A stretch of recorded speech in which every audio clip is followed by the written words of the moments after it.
Hello and welcome to interest.co.nz. I'm Gareth Vaughan with another in our series of double shot interviews where we talk to a CEO or a politician or someone who we think is of interest to our viewers and readers. And today I'm joined by Sean Hughes, who is the incoming CEO of the Financial Markets Authority, the government's new financial markets regulator. Welcome to interest.co.nz, Sean. Thanks, Gareth. And look, you've come from a background at the Australian Securities and Investment Commission. Can you just, briefly start by telling us what your role was there and why you were keen to come back to New Zealand and take on the FMA role? Sure. Well, look, I've been lucky to have had a variety of roles, regulatory roles in Australia. One of the few, I suppose, that's worked in both law reform, policy implementation, and capital markets work, but also, importantly, in enforcement and litigation roles. And so, as I say, I'm pretty lucky to have seen the full spectrum of regulatory work across all the areas that ASIC covers. And I'm delighted to see that the New Zealand government is looking to leverage off some of the opportunities and experiences that we've been through in Australia. I think particularly moving to an integrated regulatory model enables you to avoid the sort of guesswork that's entailed when you have multiple regulators in the financial sector. So it's a great opportunity to come across, and when I was approached last year and invited to consider it, it didn't take much time to think about. I mean, as you know, this is my country of birth. I have my family here. It's a great place to be able to bring something back to New Zealand from the experiences I've had over the last 20 odd years. I think the other thing that really attracted me to the role is looking at what's gone on in New Zealand, in particular the shocks, the disappointment and the losses that investors have felt. I do have something that I can contribute, I believe. And learning from what I've experienced overseas and bringing that here to hopefully strengthen the regulatory environment and increase confidence is my goal. And I have to say, setting up a new organisation, being able to be there at the very beginning of the organisation, to help craft it, to help shape the culture, to work with the new board and how we're going to approach our job. I mean, those are just wonderful opportunities. So it was a no-brainer, really was. Look, Simon Power, the Commerce Minister who's overseen the establishment of the FMA, has been quite vocal in that he hopes the FMA can restore the confidence of ma and pa investors in the New Zealand financial markets. Now, we get a lot of feedback from readers, many of whom are ma and pa investors, and their confidence is shot, it would be fair to say. Obviously, the finance company collapses, and some of those people were investors in the stock market way back in '87, and that obviously hit hard too. So it's a big task to restore that confidence. How do you think you can do it? Well, first of all, it's not a single job for a single person, and this really requires a partnership, and everybody has to get in and roll up their sleeves. And the government has shown its commitment by vesting us with the new powers when we are set up, creating the legislation which is just about to pass through Parliament, by appointing the new board and having me appointed. But that's only the sort of the beginning, very much early days. There's a whole series of other steps which we have to go through, and that also includes investors understanding the risks that they face when they come into the market. No investment decision is without risk, and every regulator around the world faces the same challenge day in, day out. How can they be there at the forefront to try and prevent losses from occurring, but knowing that it's the nature of capitalism that companies will fail? So we have to accept that, but what we can do is ensure that it's a safe place to invest, that people know the risks that they're investing in and that they're comfortable with their risk. And then the third part of the job, and it's a very important job, is to police the market. Make sure that people who do take advantage of investors, who lie to them or mislead them or don't do their jobs properly, that they are held to account, and wherever possible we try to get some money back. But as I say, we've all got to play a part in changing the environment. I am mindful that there is a lack of confidence in investing in this country, and I compare it to Australia where there is greater confidence. So I want to learn from those lessons and take those on board. But frankly, it's not good for the economy if investors simply park their money in cash or in investment property, because that's not productive investment. What we want to see happening is investors starting to use their discretionary money to put into productive raising ventures, and that way we'll grow the economy. But I can understand investors will pause and will look to me and the new board to see what we're going to do to help them feel comfortable. You, Simon, by the way, who's the chairman of the establishment board of the FMA, one of the things he said to us when he came in for an interview was one of the measures of success he thinks will be seeing less money invested in housing and more money in productive areas of the economy in the future. That'll be a measure of success of the FMA. Would you agree with that? Absolutely. But as I say, it's a tripartite exercise. We can be there a bit like an air traffic controller, making sure that it's a safe environment in which to play, but also, everyone else has got to play their part. And importantly, investors need to be given the tools to understand the risks that they're taking. And so financial literacy is absolutely key to building that confidence. And is that going to be a big part of the FMA's job, improving financial literacy? Look, we're going to work very closely with the Retirement Commissioner and all other agencies that have a role in improving financial literacy, including here in the media. And look, the Securities Commission, which is the main body the FMA is replacing, has been criticised in the past for not being proactive enough. Do you think some of this criticism is fair, and do you see the FMA as being a proactive regulator? Look, I've read many of those reports, and I've been lucky enough to talk firsthand with the Commission itself. I'm not going to wade into any public criticism of the Securities Commission. I know how difficult it can be to be a regulator and to be reacting to events after they occur. I think it's also fair to say, and the government has recognised this, that the Securities Commission did not have all the scope and all the powers that it needed probably to do its job. Now that's being rectified, and the focus has got to be on the future. So it's time for all the reviews and the second guessing to finish. It's time to focus on the future and what we're going to do to lift the game. Look, you've obviously got some new powers with the FMA that the Securities Commission hasn't had.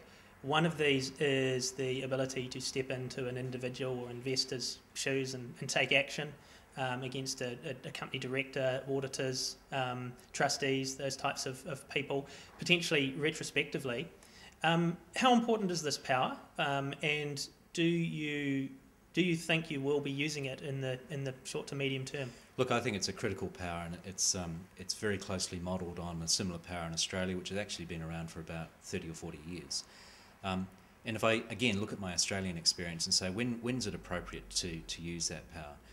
You've got to be able to show that it's in the public interest that you run those sorts of actions. So that means, probably running actions on behalf of just a handful of investors won't be in the public interest because it's taxpayer funds you're using to prosecute those.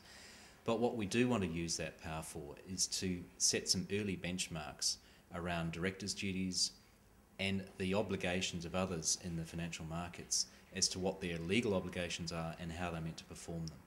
Now, it may well be that a byproduct of running those cases will secure some compensation for investors, but it won't be 100 cents in the dollar, and we can't run every case. So we'll be selective, we'll ensure that the cases are truly meritorious in terms of meeting that public interest test, and in particular, we want to be able to say, this is how we're going to run these sorts of cases, these are the sorts of things we'll take into account, so that in the future, people will know that's when the regulator will get interested. And will you be comfortable using that power retrospectively? Look, there will be occasions when we would look back, because what we don't want to be is in a position where we're hamstrung. We can't take action for a couple of years while we're waiting for another collapse to occur. That would be the worst thing. So the power enables us to take on an action that an investor already has on the day that we're set up. So if there's an existing case ready to go, we will certainly look at that and see whether it meets that public interest test. That's the extent to which we can look backwards. But, again, I have to say it will be a handful of cases and where we meet that strict test. You talk about, obviously, you can't do just a small case because you're using taxpayers' money. Is there a threshold in terms of how much money needs to be involved before you will look to use this power? Look, I think those will be the sorts of tests that I'll sit down with the new board that was only just appointed this week to discuss what are our parameters, when will we take action, not just in terms of those Clause 34 or Section 34 actions that we'll be referring to them as, but also in terms of all of our litigation. What are the sorts of strategies, what are the sorts of parameters that we will put in place before we take action? I mean, I've got to be honest, it's not the role of the FMA to pursue every case of wrongdoing. There are other avenues as well. there are liquidators, there are shareholders banding together by themselves, there are potentially class actions. So we will fit within that framework. But where we do see a serious breach of the law, where we need to make a stand and where we need to clarify what the legal obligations are, then those are the sorts of situations. Then we will act, and it may also involve a consideration of large sums of money being at stake too. And look, there's obviously other new powers that the FMA will have. Are there any particular ones that you would highlight? Well, look, I think some of our investigatory powers are really important in terms of how we will gather evidence. And in particular, there's been a recent extension to the Act to enable us to use asset freezing powers in more than just Securities Act cases. So there is a raft of matters, but I think it's important also to focus on not just the enforcement powers or new powers that we're getting. Bear in mind also that we're in the middle of an implementation regime for financial advisors licensing. We're about to move into a trustees licensing regime. There will be auditor oversight as well. This is a very, very far-reaching and exciting moment in New Zealand's capital markets, where we are moving to a more holistic regulatory regime. Look, the Securities Commission has said this week that it's close to finishing its investigation into Hanover, but it'll probably be up to the FMA to decide what to do. Hanover's been probably one of, if not the most emotive of the collapsed finance companies. This potentially could be seen as your first big test. Have you had a look at the case at all yet? Look, at the moment, I'm certainly aware of where the Securities Commission is at on a number of the finance company matters. It's not appropriate for me to comment specifically on any one of them, but there are 2 or 3 matters, including Hanover, that will be an early consideration for the new board and for me in determining what our stance is going to be. The other point I should make about Hanover is, of course, there is another law enforcement agency involved, the Serious Fraud Office, and we want to make sure that wherever possible we work in sync with them, we don't duplicate, we don't overdo it, and that we're focusing on the right things.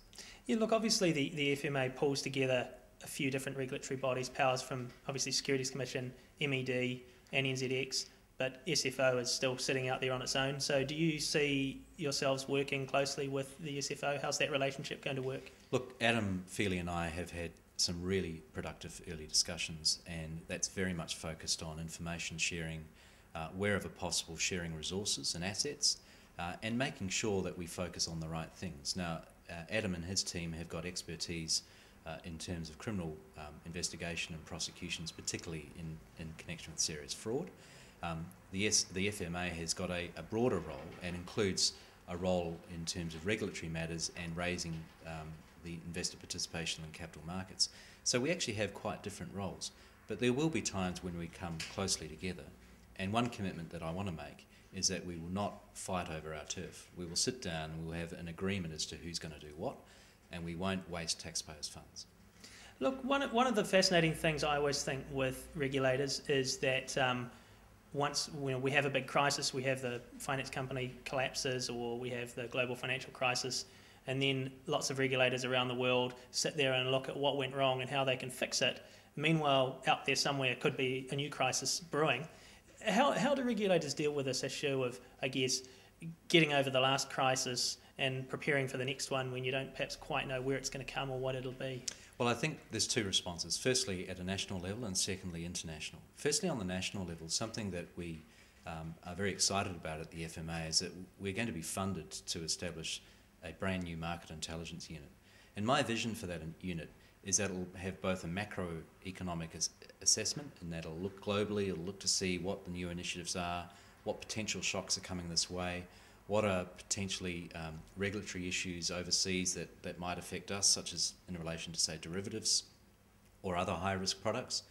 So what can we learn from that, and what can we anticipate, and how can we prepare? So that's at the national level.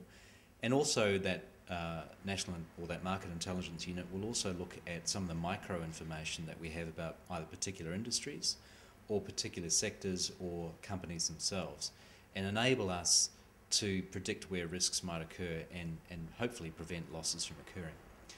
At the international level, the FMA will be a member of an international body of securities regulators that the Securities Commission already has been, and that will be a useful forum by which we can share information and hopefully learn from some of our colleagues. Our most important partner in all of this is my old employer, ASIC. We will work very closely with ASIC because so much business is trans-Tasman, and our two governments have committed to a single economic market, and we want to be part of that. So I think it's critical that we work closely with ASIC, but I want to reassure your viewers that doesn't mean that the board or I will be spending a lot of time overseas. The focus has got to be here. There is a crisis here, and we want to work on that, and that's our priority. Look, one thing that has received a little bit of publicity lately, quite a bit actually, is the establishment of the financial advisors regime. One thing that's been noted is that promoters of property investment schemes aren't classed as financial advisors.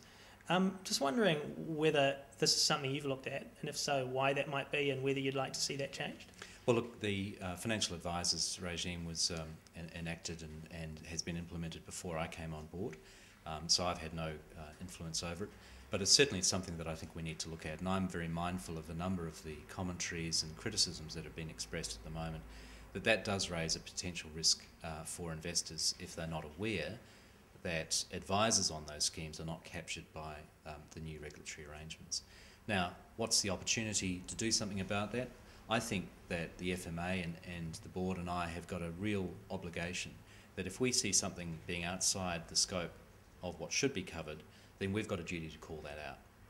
And if it's due to a lack of legal resources, or we're not able to regulate that area, then I think we've got a job to go to government and say, this is a risk, this is something we need to think about, and then consult with the industry.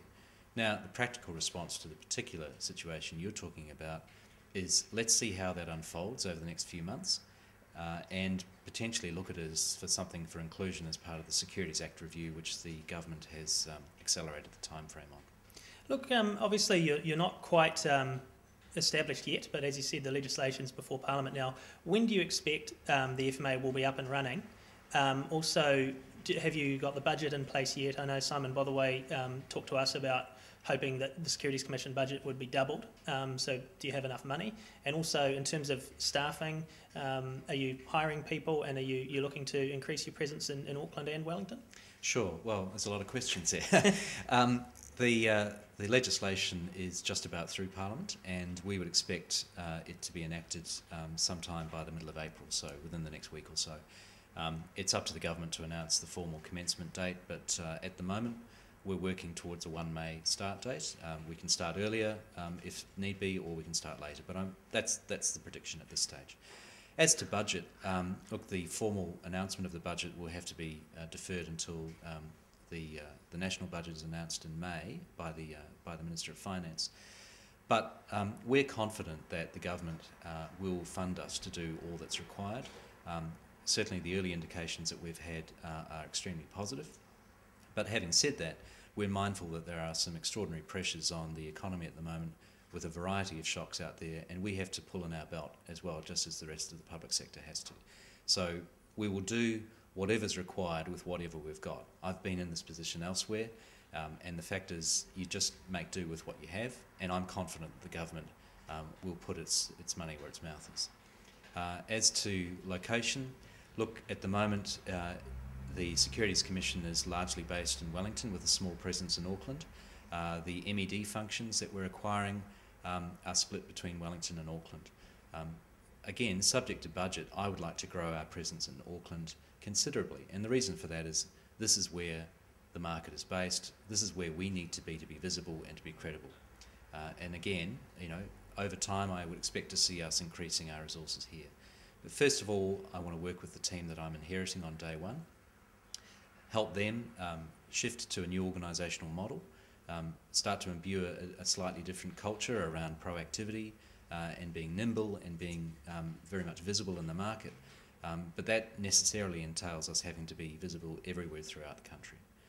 But look, it's an incredibly exciting time, and I'm thrilled that a number of people within Securities Commission and MED have beaten the path to my door to say, look, we really want to be part of this. So it's great. It's a great opportunity. Well, thanks, Sean. That's Sean Hughes, the incoming CEO of the Financial Markets Authority, and I'm Gareth Vaughan from interest.co.nz.